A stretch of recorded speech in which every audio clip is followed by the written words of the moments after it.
飲早茶賣20幾蚊一份嘅鹹薄餐咧，喺屋企整超級簡單，自己整真材實料，口感外酥里攞，每一啖都係細市經典嘅味道。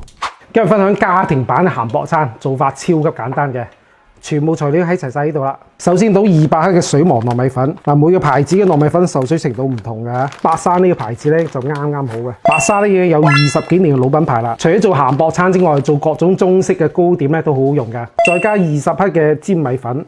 再落200克嘅常溫水，再上手將個搓均勻，跟住咧炒餡料，啲臘腸咧蒸完之後切細粒佢，用中火將啲油分炒出嚟，跟住再落泡發好嘅蝦米，再加炸蘿蔔乾，用中火將香味炒出嚟，調味放少少五香粉，韭菜咧倒埋落去，啲料咧夠鹹啊，就唔使再落鹽啦。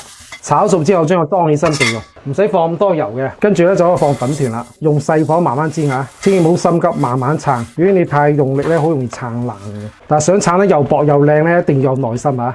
慢慢撐，用細火慢慢煎。煎開一面咧，再翻另外一面，兩邊都煎到金金黃黃咧就 OK 啦。跟住將炒好餡料鋪上去，鋪均勻少少，然後趁熱咧將佢捲起身。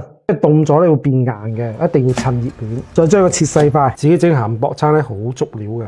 鹹薄餐咧就係咁簡單啦。